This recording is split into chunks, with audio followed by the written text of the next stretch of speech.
What's going on, everyone? Locker Talk episode 69, and Texas high school football is officially here. Mere hours away now, about 4 hours away, maybe less for some schools before the kickoff officially happens. And Texas high school football is underway.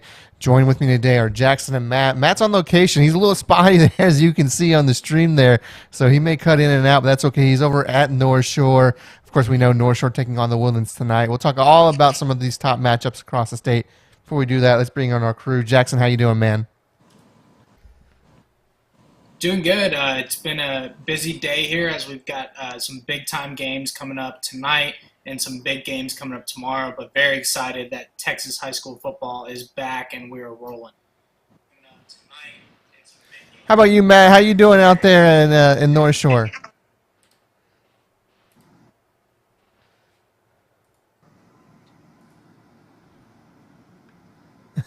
And there you go. As you can see, Matt clearly has had better days when it comes to reception. So hopefully he can get some better reception. If not, it might just have to be me and Jackson there. While we're trying to get Matt back, Jackson, let's turn it over to you now. I mean, we've got a good slate of games tonight. Before we preview some of these games, I just have one question I want to kind of throw your way. And Matt, if you can hear me, this question can go to you too. So we'll start with Jackson though. How important are non-district games? I mean, we know they don't have any bearing on playoffs. So what is it that coaches are looking for when it comes to these games? Jackson, let's start with you. Yeah, I think non-district games are really important. You get to schedule maybe a harder team than you'll get to play in your district play, which is very important because once you get to playoff time, everyone's good. Everyone's ready to play. So scheduling your non-districts and playing these non-district games means a lot more than people really think. Even in a game where you lose a close non-district game, it gets you ready for that playoff time and try to make a run in the playoffs to get to that state championship game. Matt, I don't know if you can hear me, man. Are you there? I don't think Matt is there. It looks like he might be gone, so it might be you. I agree. It's. Oh, Matt is okay. Matt is here. Matt, your screen's a little black, but that's okay. Matt, did you hear the question I asked about what is important about non-district games?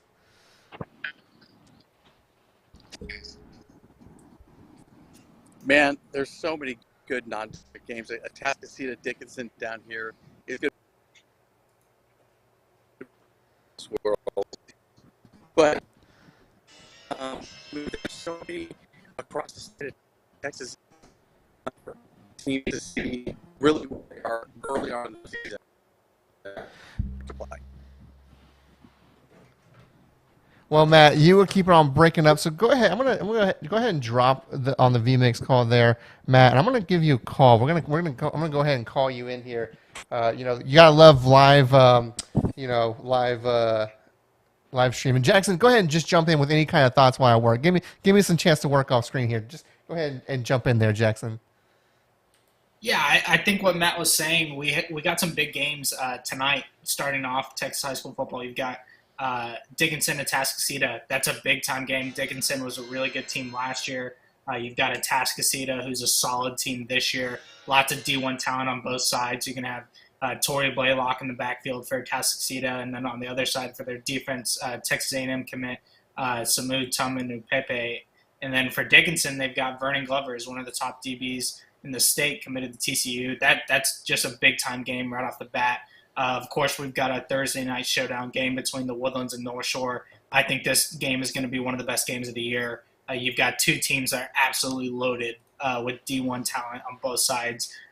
You've got North Shore defending state champs bringing back their key piece of their offense in Caleb Bailey at the quarterback. But also at the Woodlands, you were returning Mabry Matoya, you're returning 3 out of 5 starters on the offensive line. So that's big. And I think that's where the game's going to be won tonight is who can win the line of scrimmage, who's going to win the offensive line and defensive line battle. So that's another great game. And then you've got Cy Ranch and Tompkins, which I believe – once again, that's another big-time game. You've got Ashton Porter at Cy Ranch. You've got Ashton Funk at Tompkins. That'll be a great matchup to watch tonight as Ashton plays defensive end and Ashton Funk plays tackle. So that's going to be a huge matchup one-on-one to watch throughout the game. But those are just 3 of the big games we have tonight, and we've got plenty of more coming up this week.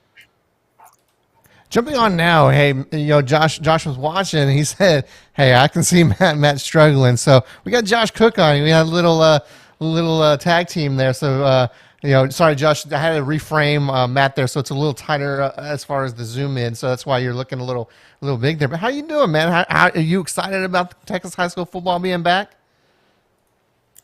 Am I excited?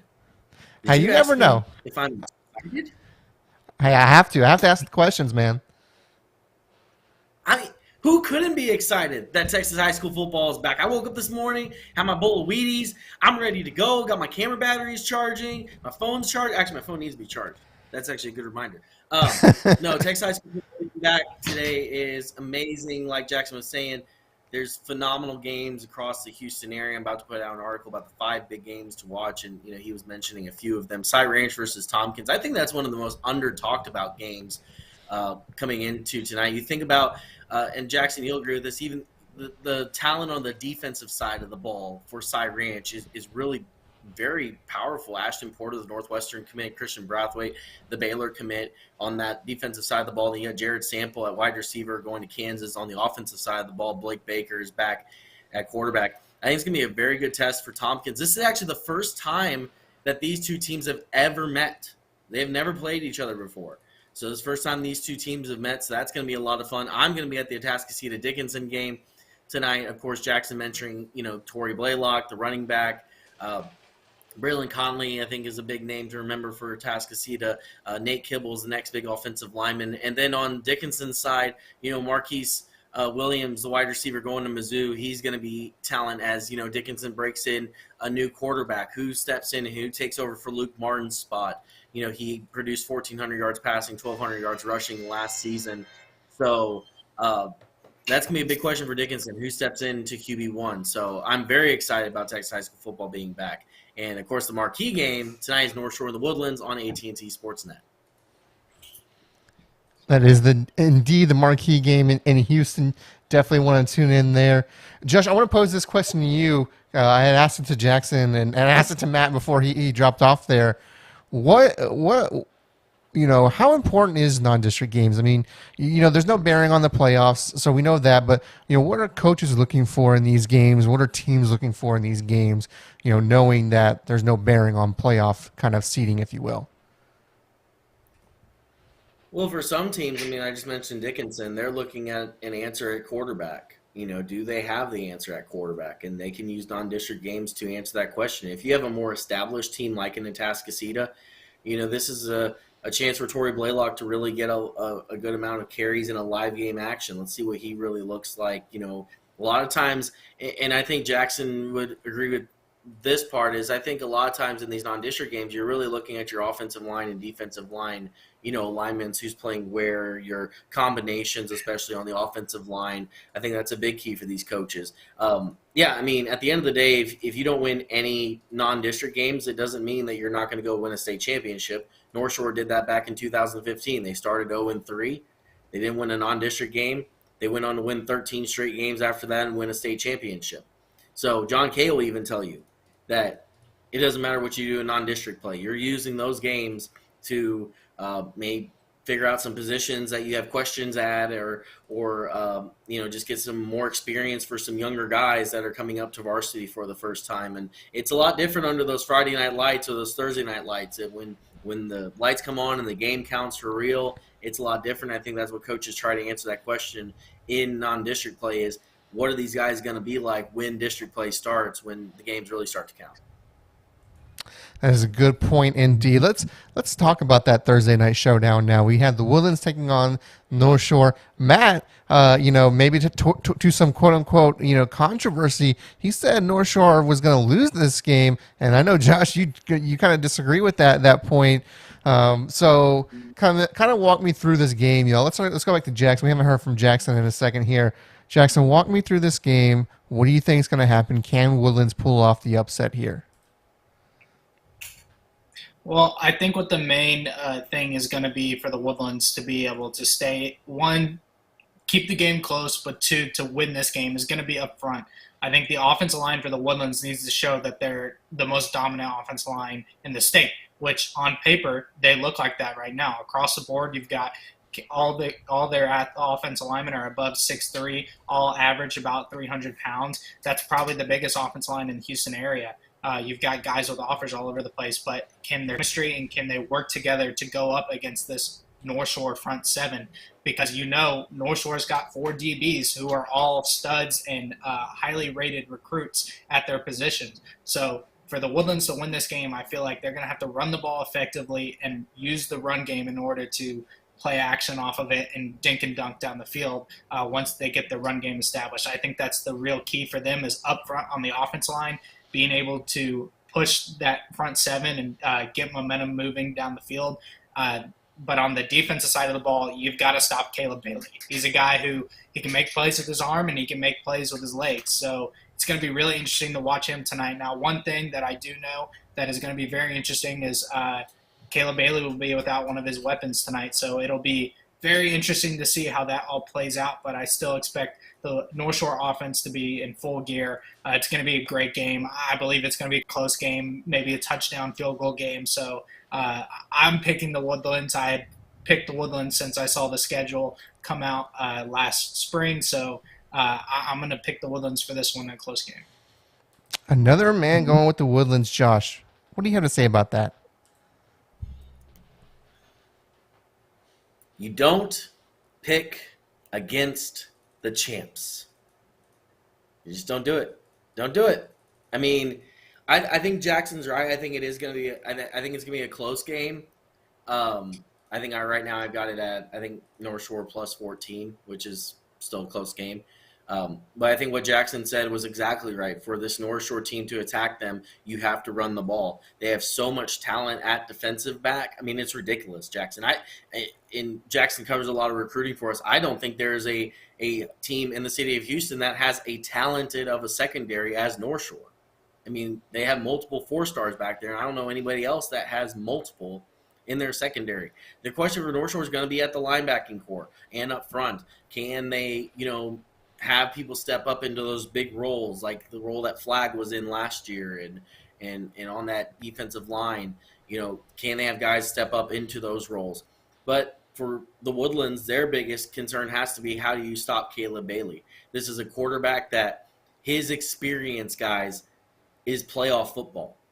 That's his experience in winning a state championship as a true freshman quarterback, which there's not many true freshman quarterbacks that have gone to lead their teams to state championships. Demetrius Davis didn't even do that, and he's a North Shore legend. He's now had a full offseason, a full spring ball, a full summer under Willie Gaston and this offensive, system. He's learned more. Last year, they were just going off of pure talent and pure athleticism. Now they've had a year to teach him. So I'm very interested to see how his game looks different. He's got David Amador back, his top wide receiver, who's a UTSA commit, which I think is a huge steal for the Roadrunners. In the backfield, they've got Rashad Johnson back, and then Dre Hardiman. This is going to be a name that people are going to remember after this season. This is the son of Tiki Hardiman, who is a North Shore legend himself, went on to Texas A&M to play running back. His son has now worked his way up into the North Shore varsity team.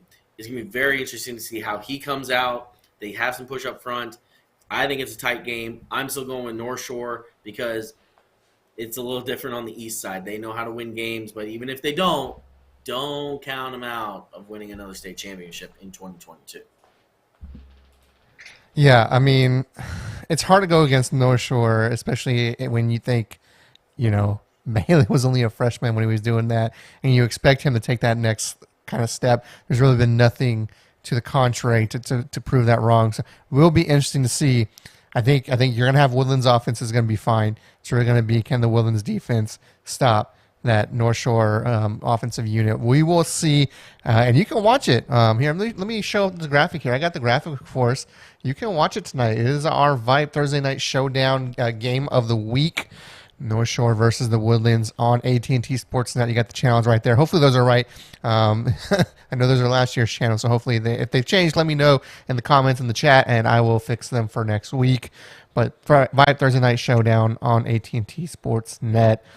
Let's go ahead and talk about a few other games. This was just kind of kind of free-for-all question time. And so I know, Josh, you haven't seen these questions ahead of time, so I'll give it to Jackson first to give you a little time to think. What are some of these must-watch games across the state this week? I mean, there are some pretty good matchups when you think of, San Antonio Powers, Austin City, Austin area Powers, DFW Powers. I mean, a couple that come to mind that I might want to talk about. You got Still and Brennan and San Antonio taking each other on in the Pigskin Classic over in the Alamo Dome. And, of course, in DFW, you have, South Oak Cliff taking on Duncanville. Jackson, let's talk about some of these games. What are some of the games that you've seen across the state that, if you can watch it or if you can follow along, what's one of those games people need to be aware of? Yeah, I'm going to mention South Oak Cliff and Duncanville. That's a great game in the DFW area. You have South Oak Cliff, who won the state championship last year in 5A, and then you have 6A Duncanville, who lost the North Shore. That's going to be a great game. I'm expecting that to be a big-time game. Lots of athletes, lots of D1 talent on both sides of the ball. I'm very excited to see how that game plays out. Another game I'm excited to see and kind of follow along with is Aledo taking on Parish Episcopal. Parish Episcopal is a private school team who plays in the top level of TAPS, who has won a state championship the past 3 years in 6A TAPS. They're taking on Aledo, who's been a powerhouse in Texas high school football for the past decade. So that's a very intriguing game for me. There's going to be lots of talent. Parish Episcopal is reloaded, and they returned a lot of their key players. So very interested to see that game. Another game I'm interested in kind of following along with is Dripping Springs versus Vandergrift. Austin Novosad has really blew up this offseason, especially in the summer at Elite 11. He ended up staying at Baylor, didn't flip his commitment. He's got a big-time year jumping into the district with Westlake and Lake Travis this year, and that's a great opener against Vandergrift. That's going to be a great test for him. It's going to be a great test for Dripping Springs to see how they play, how they fare out. So I'm very excited to see that one, especially knowing Novosad had such a great offseason, to see how he performs this year. Yeah, I mean, and hey, yeah, little tease here. That's going to be one of our pick'em games for tomorrow. The article will come out tomorrow. Austin and San Antonio pick'em is back. I, of course, am the reigning champion on that, but Jackson's coming in now, so we'll see if he can kind of take my crown. One game that, speaking of Austin, is going to be Manor and Austin LBJ. That's going to be a good game. I mean, you have Austin LBJ moving up to 5A this year, taking on a very good, what I think is going to be a very good Manor squad this year, especially when you look Quentin Joyner there in the backfield. That's going to be a good game to watch to kind of gauge where both of these kind of teams stand as we start the season. Of course, as we always say, as we talked about earlier, these games are really kind of, they're somewhat barometers, but hey, it's more so getting those teams kind of gelling and stuff like that. But it's going to be a very good game. And of course, I mentioned Brennan and Steele. Brennan and Steele have only played 3 times in their history, and Brennan hasn't beat him yet. I think there's a time to do it. It's this year. Brennan came undefeated last year all the way into the state or the regional finals, I should say, where they lost to Lake Travis. And I think they have Ashton DeBow still at quarterback. I think that's the game where Brennan, is going to be able to utilize his experience early on in the season. Josh, let's turn it over to you now. What's a couple of games that you can think of that people need to be paying attention to? Well, you swing up to the DFW area. I mean, Flower Mound Marquis takes on Highland Park. This is Highland Park's first game as a Class 6A program. Welcome to Class 6A, Highland Park. You've been in 5A for all these years. Now it's time to come up and play with the big boys. So that's going to be an interesting one to see. I think South Oak Cliff, I think everyone, like Jackson said, everyone's going to be watching them all season long after their Cinderella run to a state championship last year. Over in the Austin area, Ridge Point heads over to Austin Westlake. They take on the three-peat state champions. They've won 3 straight. I don't know the last time they lost a game. I think it's like 40 straight wins or something like that. Crazy for Austin Westlake. Westlake has, some questions. They have a new head coach. Kay Klubnik has gone off to Clemson now. So a new quarterback will step in. They still have Jaden Greathouse. Don't forget that. They still have the Notre Dame commit. They got Colton Vasek. They got Keaton Kubanek as well. So they still have talent. This is not a Westlake team that's just going to go away. But this is a Ridge Point team that's very hungry to go over there and make a statement. Ridge Point has been, kind of talked about a lot this offseason. They've been talked about as one of the top teams in Region 3, along with Atascocita, along with North Shore. Now they have a chance to go over into Austin on the road and win a big game. They're going to have to break in a new quarterback. You have to remember Bert Emanuel Jr., he is gone. He is off to, I believe he went to Minnesota. is where he ended up. But this is going to be a lot of fun. We talked to Taylor Davis last night on Cooking with Diesel, our weekly podcast every Wednesday on Twitter Spaces on VYPE Houston. And he said there's a lot of excitement around the Ridge Point locker room. They know what this week means to them. They know what it means to their program. They have a chance to go make a statement. So we'll see. We'll see what they can do against Austin Westlake. If they can stun the Texas high school football world and hand Westlake its first loss in like 3 years, that's a bit of a statement, especially across the state of Texas.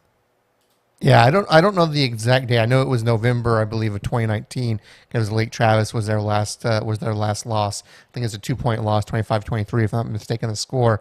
And since then, it couldn't be beat. Now, I don't think they played Lake Travis in their COVID year, but still, 40 games, you can't beat that. I will say, just to add a little fact to that, Westlake is probably, I don't know who officially their starter is, but they did have a kid that played during Kate Klemnick's injury last year. So it's like, yes, you're replacing kind of a Texas high school football legend in Cade, but you got a guy that does have some experience. I think they're returning, I think 7 at least starters on defense, and you got Tony Salazar as the head coach who was the man on that defensive. He's a defensive genius as you will. So I think Westlake might be going all the way this year, but I'm very, very excited Ridge Point took this game. You love to see it. I think the rumor is, and I don't think anything's ever been confirmed, but the rumor is they had an opponent week 1.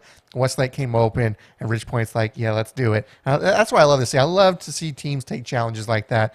I think South Oak Cliff's a good one. Yes, they have that pedigree this year, but people asked them last year why they played Duncanville, because they played them last year. And it's like, it's for the experience. It's to play a tough opponent because we expect big things from our kids, and this is a good test for us. So that being said, I have one more a couple more things. One more question for you, and that's for you guys to make bold predictions. It's time to tell me who's winning the 5A D1, 5A D2, 6A D1, and 6A D2 championships. Putting you on the spot here, Jackson. I didn't come to you first because, like I said, you were giving these questions ahead of time.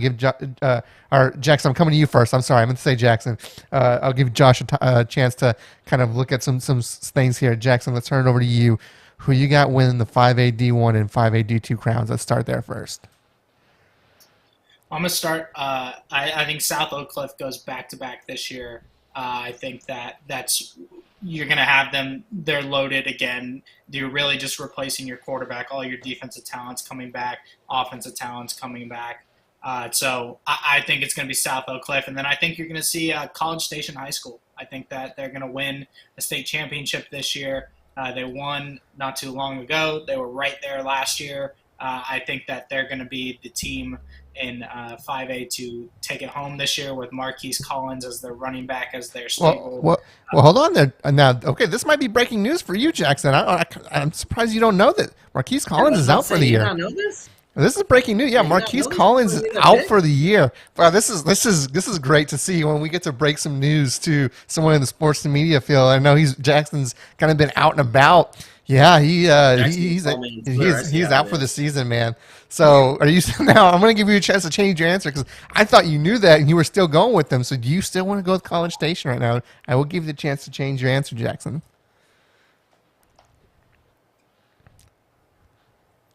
I still think I'm going to stick with them. I liked their defense last year. Offensively, of course, Marquis is one of their key pieces, but College Station always has guys that can step up. They've been competitive the last 5-6 years since they won the state championship. I feel like they've got the staff and everyone to do it. I'm still picking College Station to make maybe a little Cinderella story without their running back. We'll see. In 6A, I think Westlake's going to get the 4-peat. I think they're just loaded. It depends on if they go D2 or D1, of course. Expecting them to go D2, I expect them to take their 4th state championship. I would tell you, and again, this is something where you kind of know because I'm in the Austin area, them going D2 is about a 2% possibility. Del Valley has to make the playoffs for them to go D2 right now. Now, of course, things can change, but Del Valley and Lake Travis have to be the ones to make the playoffs for them to go D2. And, according to projections and just how things are looking, probably not going to happen. Of course it can. I don't want to, say Del Valley can't do it, but that's what it's like. So, okay, let's say, so you're saying Westlake goes D2 and wins. So who's winning D1, Jackson?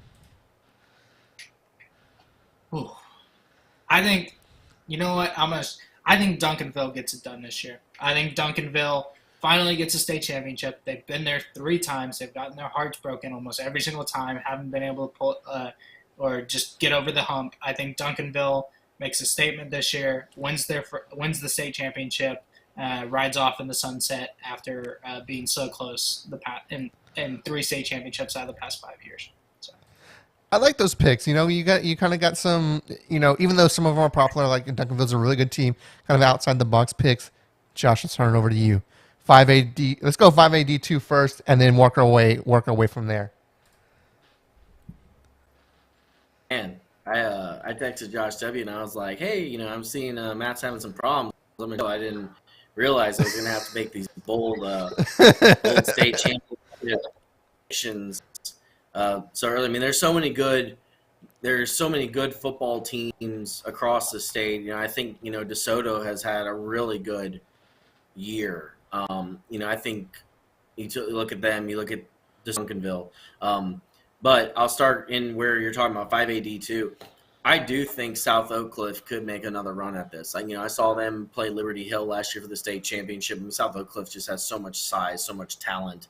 They had the entire city behind them. They had the Mecca behind them last year. It was a lot of fun to watch them. Liberty Hill is always kind of in the mix to make a run at it. With that style of offense, not many people or no one really runs a triple option offense in Texas high school football, and they do it to perfection. And South Oak Cliff was able to stop that last year. And Liberty Hill, Josh W., this, Liberty Hill has been in this conversation year after year after year over the past few seasons. Fort Bend Marshall is in that conversation too. But I know I got to make a pick, right? I got to make a pick. Because, South Oak Cliff will win Class 5A Division II. They will go back-to-back. The Golden Bears were amazing last year. I think they can do it again this year. 5AD1. I think Denton Ryan gets it done this year. I think Denton Ryan goes and wins the state championship. I think Marquis Collins, losing him is a loss for College Station. You just don't go and replace 28 yards of offense out of your back immediately. And you look at Denton Ryan, they bring back the dual threat quarterback in Kalon Davis. He passed for 2,000 yards last year, rushed for another 1,500 yards. Denton Ryan is a team that has been there before. They have gotten to state. They know how to get there. So I think Ryan gets it done. You always have to factor in Aledo. They're always kind of right there, right? It's Aledo. So, but as of today, officially, I'm going Denton Ryan wins 5A Division I. South Oak Cliff wins 5A Division II. And in 6A, did you say earlier that there was like a 2% chance that Austin Westlake goes D2? I think I would think somewhere in that low, less than 10% chance. I feel like they have to, Okay. Del Valley has to make the playoffs for them to go D2. Mm-hmm. That doesn't happen, they go D1. Okay. Here we go. Are you ready for this? Okay. Whew. Making myself nervous. Here we go, people. It is going to be a Houston sweep for the D1 and the D2 state championships. North Shore wins the D1 state championship to go back-to-back, and the Katy Tigers will win number 10 going Division II, because I think they can go Division II. If they go Division II, Katy wins the state championship. I will say that. If they go Division II, you've got Seth Davis back at running back. I think he's going to finish as one of the all-time running backs in Katy football history. They've got a little bit better size up front. They've got some pieces. Caleb Colger enters his senior season.